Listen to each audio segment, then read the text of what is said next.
Award-winning businesswoman, leadership specialist and entrepreneur, Karen Tracey started her own executive learning practice. With a 9-year military career in the Royal Air Force, Karen is the chair of 2 UK groups for the Women's President's Organisation, which is a global entrepreneur peer learning network supporting members who are female entrepreneurs owning multi-million pound businesses. For most of us, we have so many pivotal moments, don't we? But I suppose it was very early on in my career when I joined the Air Force. I think that's probably the most pivotal, because I think that's when we transition, don't we, from being at home, being on the end of care, being on the end of people making decisions, and then having to start to make your own way and make those decisions yourself. So I think that's probably, and it was such a big change. It was, going away, moving home, so young. I would have to say that.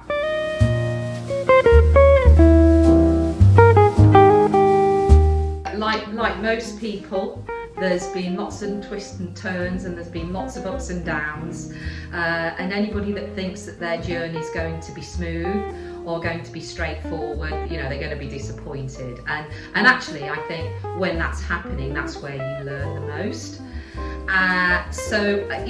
When I think back, I suppose I consider that I've had 3 careers. I had a 9-year career in the Royal Air Force in the 1980s and the early 90s, and then I had nearly 20 years in the corporate world, working in other businesses, in learning and development. And when I came out of the Air Force, I started from the bottom, worked my way up, and ended up as an ops director of a training company. And then for me, where the real excitement started was, it'll be 11 years this year, 11 years ago, when I set up my own organisation, which is an exec learning practice, and we specialise in leadership.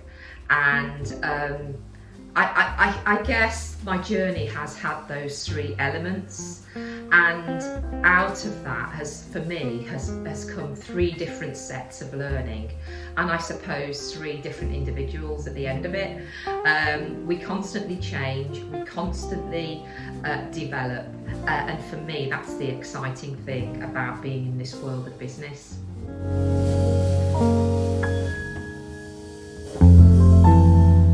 My default position is positive, and in leadership, I talk about people having a default position. And you might say, well, what's that? Well, it's about what your default is, who you are, how you show up. And one of my values is positivity, and I try and do that. So thinking about difficulties, we all have them. I've had them, obviously.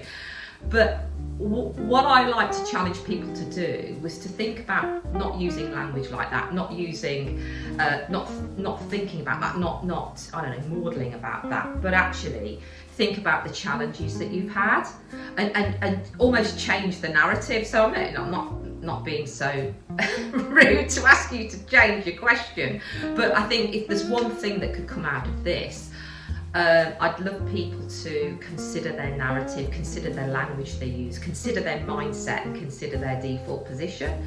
But obviously, there have been challenges, and we all have challenges. And I know why you're asking the question. It's important that we talk about them, and it's important that we share them, so that everybody knows that when they're having challenges, they're not on their own.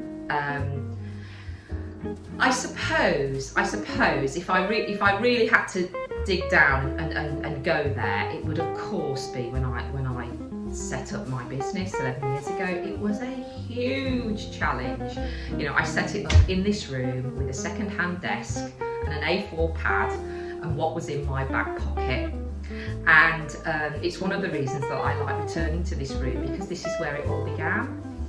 And why is it so difficult to set up a business well, especially when you haven't run a business before. You've worked in businesses, but working in a business, even senior in a senior position, as I did, is completely different. Having your neck on the block and being responsible for all of that yourself, and so negotiating that risk, negotiating the huge journey that you have in front of you, the standard things like developing your proposition, getting your customers, but we can get help with those sort of things. But I think the deep thing is how you take care of yourself, how you don't become isolated in that situation. And so that, for me, I guess, was my biggest challenge. My biggest challenge was feeling alone and isolated, and sometimes scared about what I was going to do with this business, when I was going to do it, and how I was going to do it. And how did I overcome that? Well, we overcome that by surrounding ourselves with the right people. Now, that sounds a little bit cheesy, doesn't it? And it sounds a bit like a cliche, but actually you can be very, very you can be very, very deliberate about that. And think about who is around you. I think someone says, I think someone once said, you are the sum of the closest of the 5 people around you. And that's so true. So if you need to learn more about what you're trying to do, or to meet more people in what you're trying to do, you've got to surround yourself with people who talk that language. Now, if you are setting up a business and your partner's never run a business, and your friends have never run a business, and your family members have never run a business, that's a really isolating place to be. And it's about finding people who, when you say what your challenges are, when you say what you're worried about, they can empathise, because if they can empathise, they can help you think through it. And it's not about them telling you what to do, it's about surrounding yourself with people who help you come to some decisions. And they might be the right decisions, they might be the wrong decisions, but they're yours and you can own them. So I think the biggest challenge for me was setting up this business.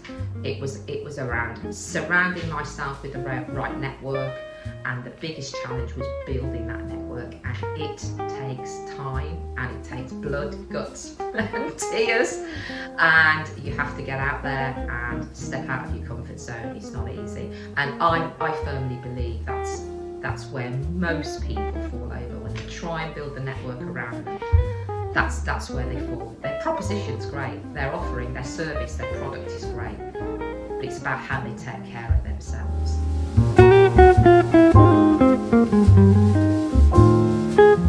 Mentors have come into my life, in all of my careers, in those 3 areas. I can think of people who inspired me when I was in the military, who I saw courageous, selfless people who really taught me about humanity and humility, and really probably were the foundations of me developing my value system. I had no idea at the time that was happening, but that's what they were doing. They were impacting on my value system, and that's what great leaders do. Everybody who looks after somebody else, whether it's in a business, a small team, or an organisation, is a role model, and they are impacting others, and it's a responsibility, and you are impacting on people's values, and it's our responsibility to ensure that those values are right and are supporting them, and will take them to an amazing place.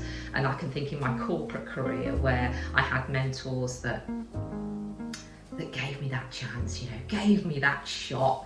And I meet so many leaders now who are scared about, maybe promoting somebody to that big job, or thinking, they're not quite ready.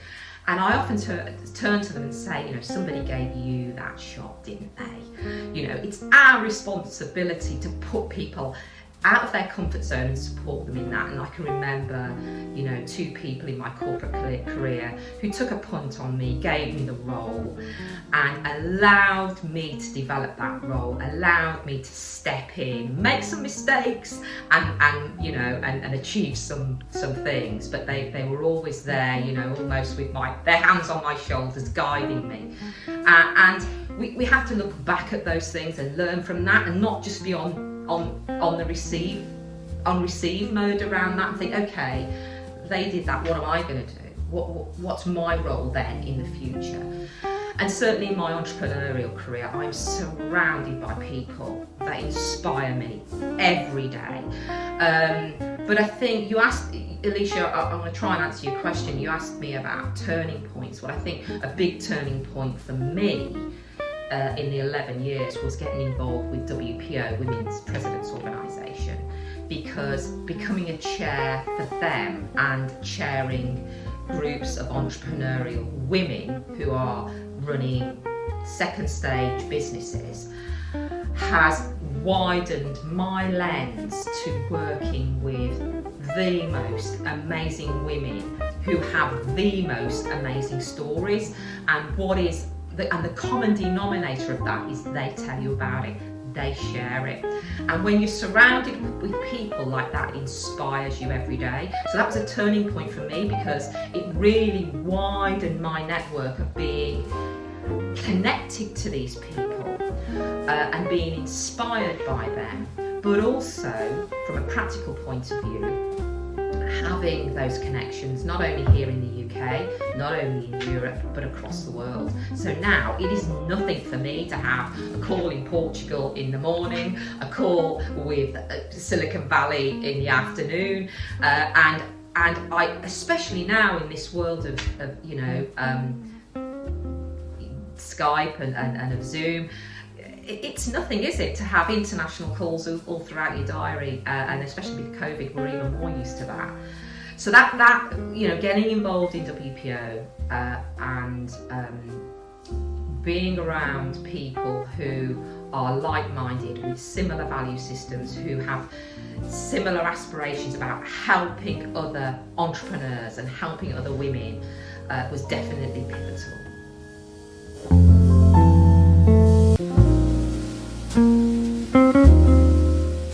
WPO, Women Presidents Organisation, has over 2,000 members across the planet, and it's broken down into groups. They're largely in cities. I was approached about 7 years ago to create a group here in the Midlands in the UK, in Birmingham, and I did that. At that point, WPO didn't really have a big footprint in the UK, so now we have 2 groups here in the UK, one in London and one in Birmingham, and members join because they are in what we call second stage. That means they're scaling their businesses. They're not in startup anymore, they're in second stage, and that's not because we don't want to help women who are in startup. We've all been there, those of us that have run businesses. But of course our challenges and our requirements change about what we need in terms of help changes from when we're in startup to second stage. That's the only reason that there is that to join, there is that sort of eligibility, if you like. And the groups are quite small, they're not allowed to get above 20 members per group, and if it does, we have to start another one. But there are over 150 chapters across the world. We do meet globally, obviously not at the moment, we're meeting online, but we do meet globally. Our international conference this year, which will be in person, we're hoping will be in Nashville, Tennessee, in the States, and that changes. So getting there's normally about 900 or 1,000 members that come to our conference, and getting that many female entrepreneurs in a room is like being in a rocket ship. There's no other way to describe it. The energy after 3 days when you're on the plane on the way home, and I feel like I'm about to explode. I've just learned so much and I've been inspired that much. And the purpose of the groups, they meet monthly, but the purpose of the groups is, and my job as the chair is to facilitate peer learning. So the women come on a monthly basis, they talk about their businesses, they talk about their challenges, they talk about the things that they're celebrating, they build connections, they build bonds, they network, sometimes they collaborate. And my job is to facilitate those discussions, and when there are challenges, my job is to find the genius in the room, and they are in there.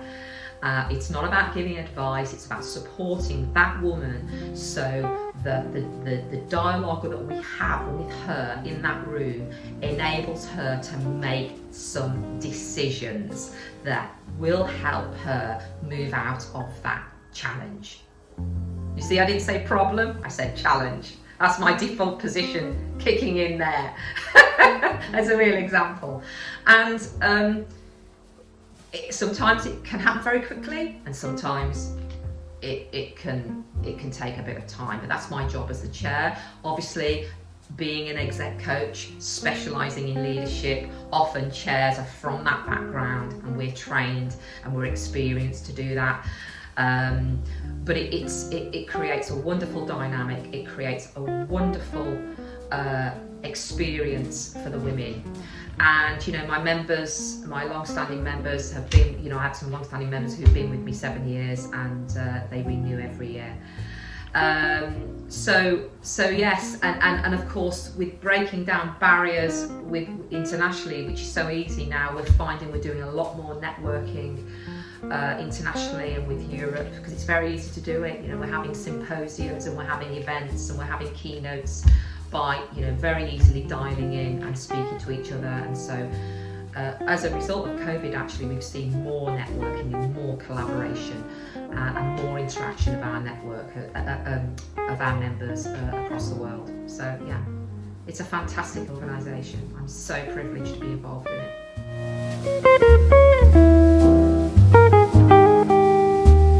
The Women in Enterprise All-Party Parliamentary Group, I mean, that's a mouthful, isn't it, Alicia? Does what it says on the tin. It's all-party, so it's not political, and although we're in Parliament, it has members who are members of Parliament who are cross-party, and it's an all-party group that focuses on the discussion point and on the very important point of developing the conversation about how we support women in enterprise. And the chair of that group told me that what they felt was really, really important was that they had people in the room that not only were MPs, because obviously they have a degree of influence, obviously, in changing the agenda and developing the agenda for women in enterprise. But what was important, was actually the most people in that room were women in enterprise, because we're in this space. We know what we need. We know what the challenges are. We know what excites us, we know what gives us energy, and we know what creates things for us that sometimes when we are trying to solve problems, we just go round and round and round and round in circles with it. And that's something, especially with the female agenda, I'm very conscious of. It's very, very easy to be in a room with a set of women and create an echo chamber and talk about the same things you've been talking about for years, and that's not helpful, and it's very, very frustrating. And so when we formed the group, what actually happened was we did an event actually with some WPO members and listened to them And as a result of that, we wrote a paper and made some recommendations from what they were suggesting. And we had some areas that were clearly starting to become, they were starting to stand out, and they were things like access to finance, international trade, supply chain, coaching and mentoring, education and skills, diversity. And as a result of that, we formed some subgroups that focus on those areas. Now, I actually chair the business support coaching and mentoring one, but that's just because of my background. There are other women who their field is really in the finance sector, and they are in the access to finance group. And our job is to look at those areas that we're interested in, talk about what's going on in those areas, talk about what we think needs to be, what recommendations we need to make in those areas, and present that to the group. And we do that on an ongoing basis, so it is not a talking shop. We're not in the business of just talking about it. We released our first report 2 years ago, and 3 of the subgroups were featured, and that was international trade, business support coaching and mentoring, which was mine, and my colleagues who are in that subgroup, and access to finance. And as a result, some of the recommendations that we made are now being deliberated in Parliament, and the job of the chair is to push those recommendations through. Some we win, some we really get a lot of traction on very quickly, and some are a lot more hard to do and require a little bit more time. But it's about having the APPG is about women like me and other women who run businesses having a voice, talking about it from the real world, about real challenges and about real things that are happening in our world, and trying to make recommendations, lobby and discuss and listen and learn, so that we can make this world of female entrepreneurship a better place for women.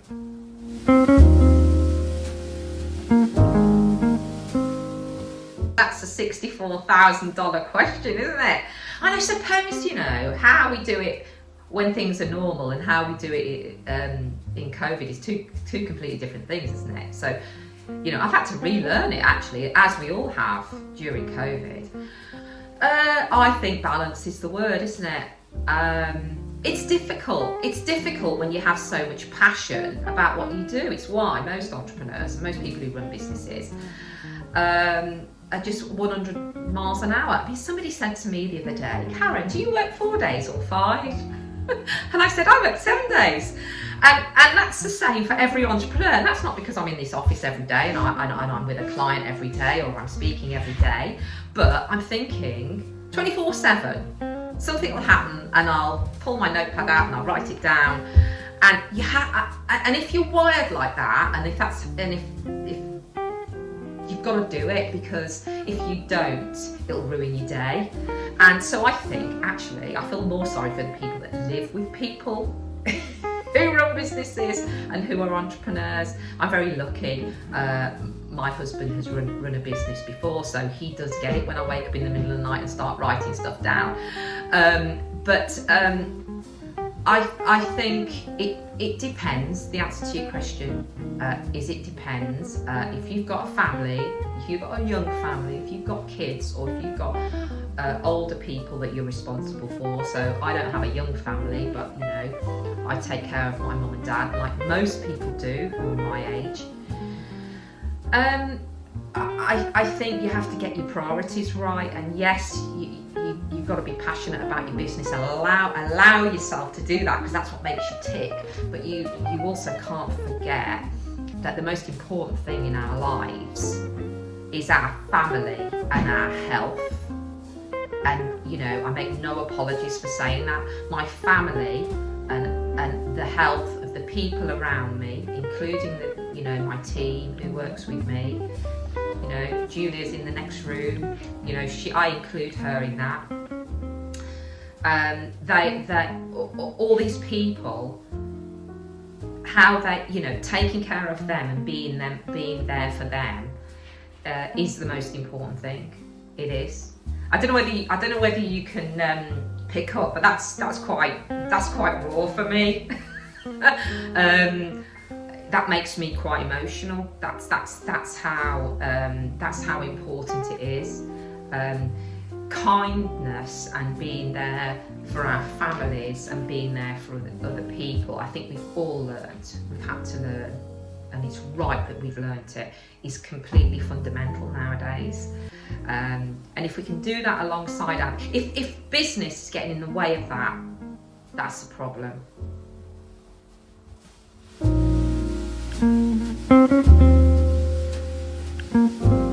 I suppose it's fairly classic because I love to see women who are out there and who have a very sort of different style. I love to see that, and sometimes I introduce that into my own style. But I think probably if I have a default position in that, it's probably quite classic. I believe that we can use our style and our brand and our personal brand to stand out. I believe we should stand out, and that doesn't mean to say we should be the loudest in the room or the brightest in the room, but I try and be visible, and I think women should be visible, but you've got to find something that you're comfortable with that makes you visible.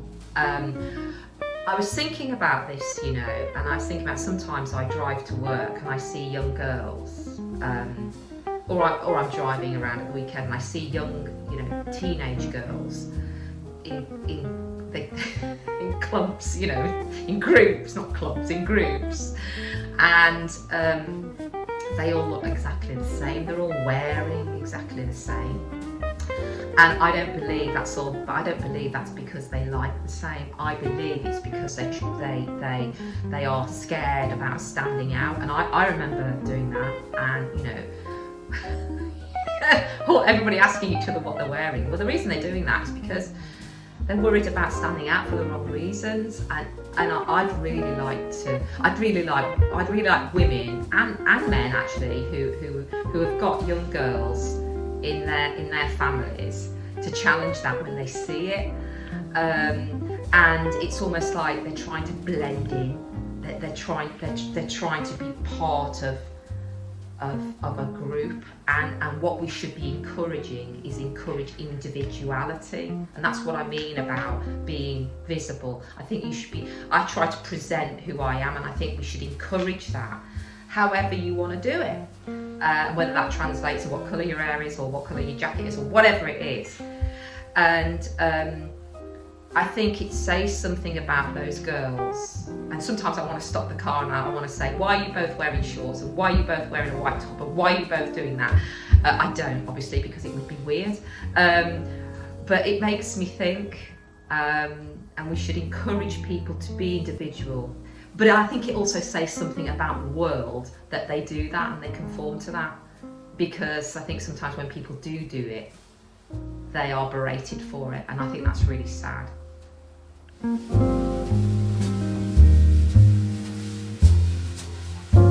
For me, Alicia, it's just colour.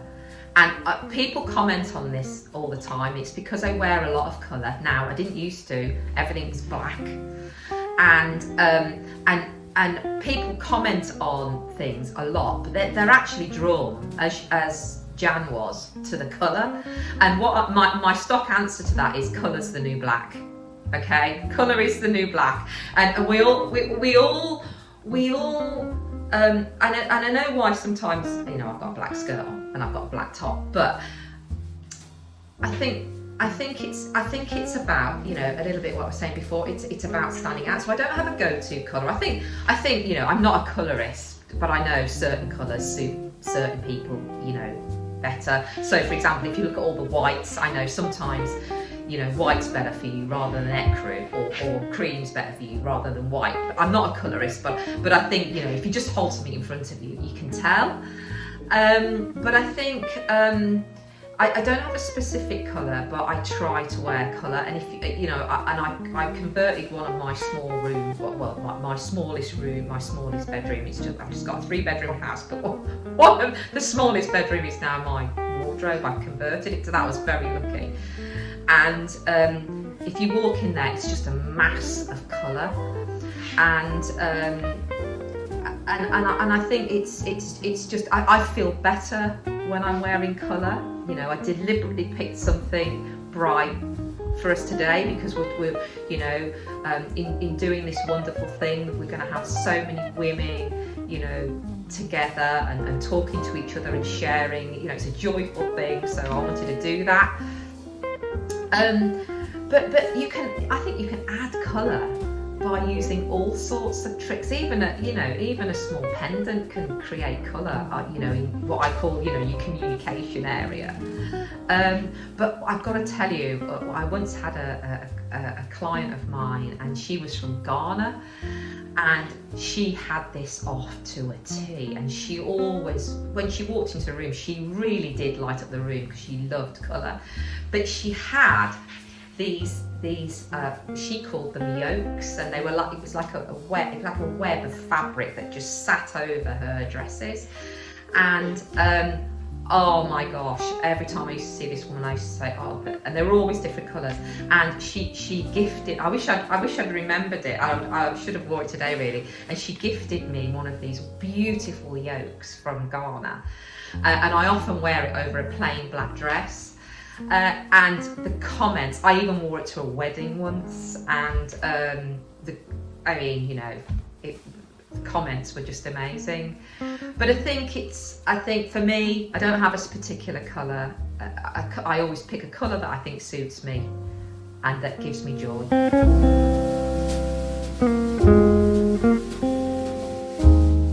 I would talk to myself about entrepreneurship being an option, and I think this is a thing, Alicia, and there's been a lot of data gathered about this, and about who goes into entrepreneurship, who sets up businesses, and largely it is when families run businesses, or when there's somebody in a business that runs a business.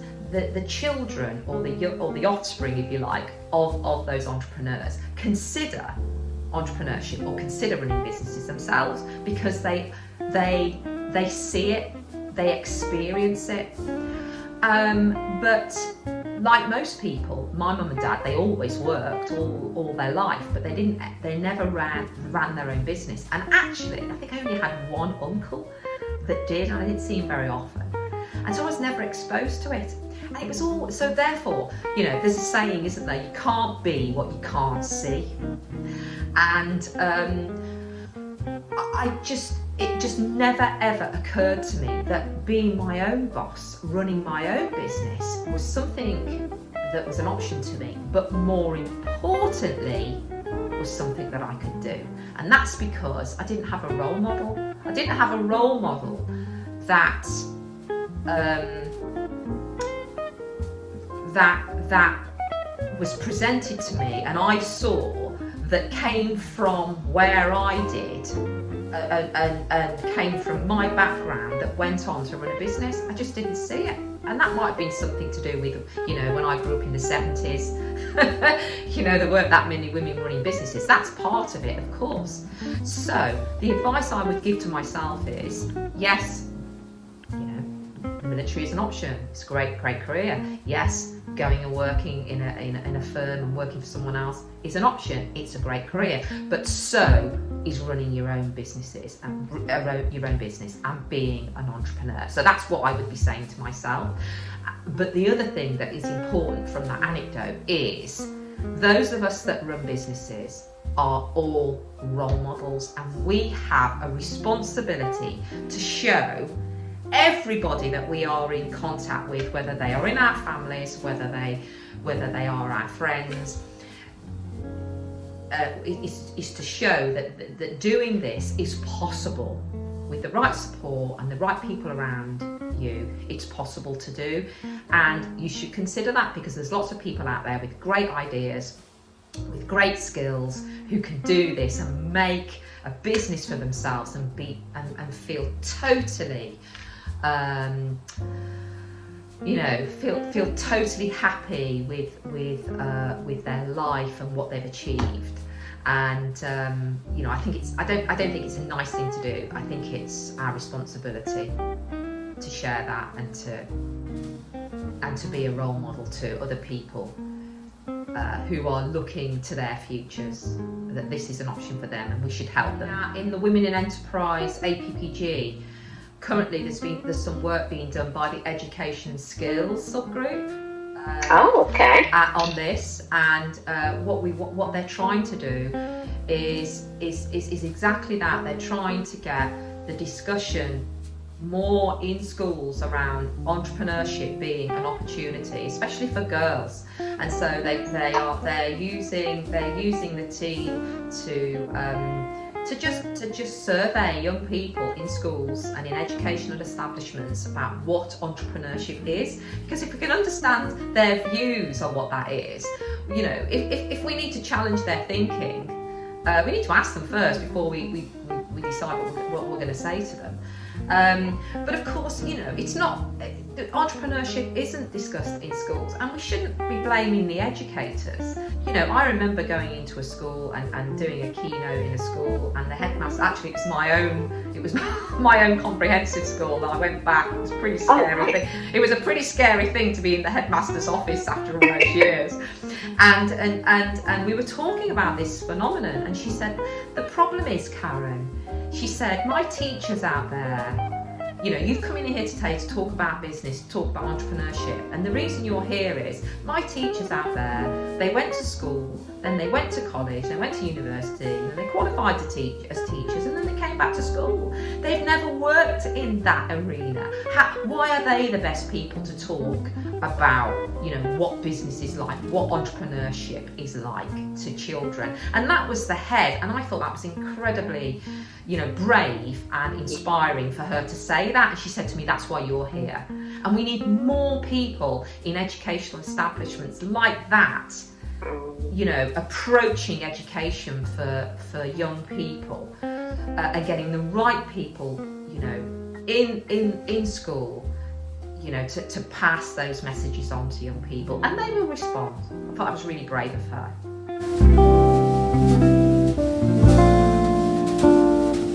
My 10th birthday in the business, Dunelm, was last year, and we were going to have a big, all singing, all dancing, year, and we're going to change our name. We are changing our name this year to Dunelm Learning, and so we had to press like most businesses, we had to press the pause button on that. And so this year it is around not changing, developing my brand, improving my brand, innovating the brand of the business. And that takes thought, it takes a lot of work, it takes a lot of collaboration. So I'm very, very determined that that's going to happen this year. So I suppose if there was a mantra, I suppose it's, I'm going to do it. I'm going to do it.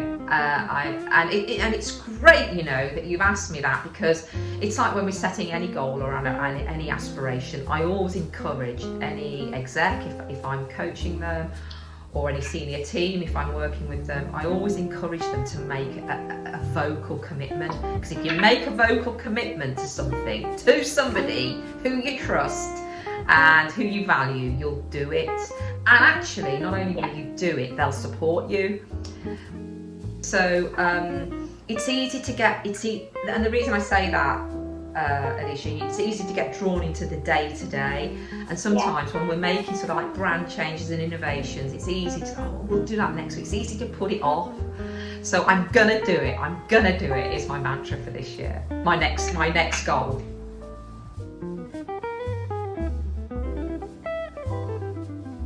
I am very determined to take WPO and Women Presidents Organisation to the next stage this year.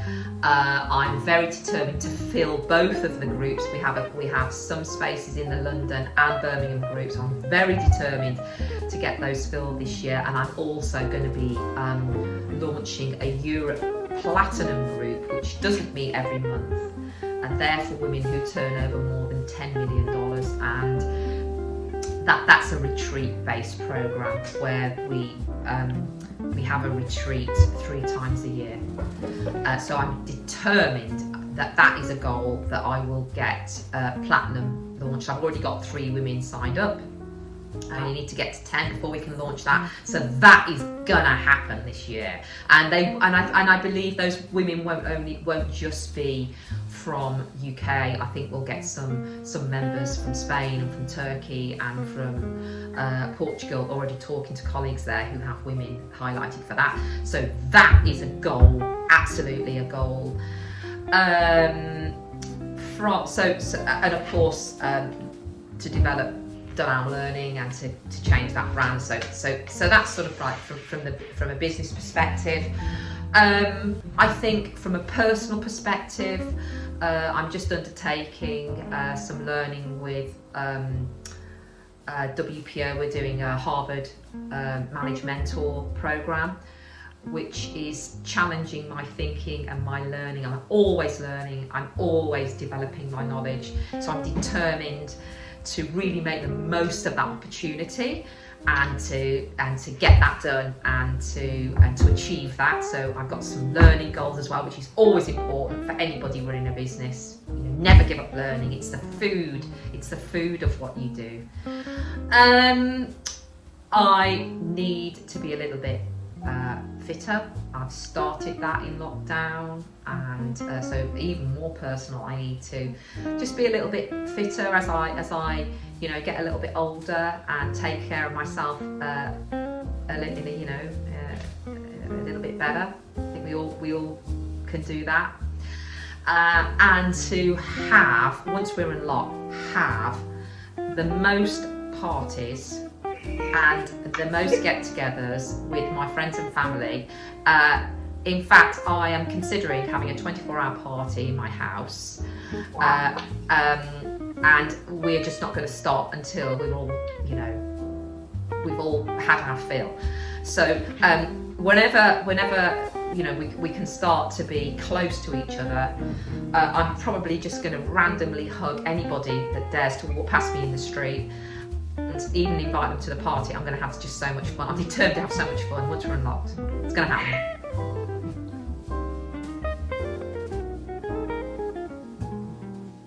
When I started the business, I knew what I was good at, I knew what I was passionate around, but it takes a while to develop your proposition. Certainly took me a while. And I think, I know what my proposition is now, and I know what it needs to be as we move forward into 2021 and beyond.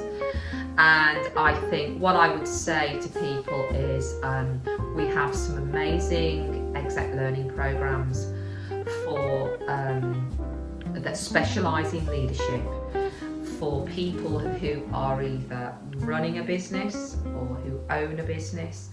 And we work with either that owner or that founder or that chief exec. So we work with that senior person, or we work with them and their senior team. And we have some great products and some very tried and tested approaches with our clients that help them really transform their leadership capability and make them more effective and happier leaders. Because it's about finding the way, finding the brand, finding the approach that works for you. And it's a very, very intimate process, and it's a fun process, and it's a challenging process, but it's a very, very effective process. So we've got some great programs that do that. I would also say to the female entrepreneurs out there that Women Presidents Organisation is there for you to take a look at. And if you want to join that movement, it's almost a global movement of women working together, working in their own businesses, and joining that global team of women, then, you know, pick the phone up, I'll talk to you about it, I'll introduce you to my members, it'd be great. There are some places in our UK groups, and if you're somewhere else in the world, we've got groups all over the world. And of course, you know, I can't help myself that I get involved in so many different things. If you've got something you want to talk to me about around, you know, the entrepreneurial space, or you think I can help you in another way, then, you know, I'm always up for a discussion, for doing something interesting that spreads the word about entrepreneurship and being better in business, and enjoying that journey and enriching others. Just pick the phone up. I'm always up for a chat and a coffee.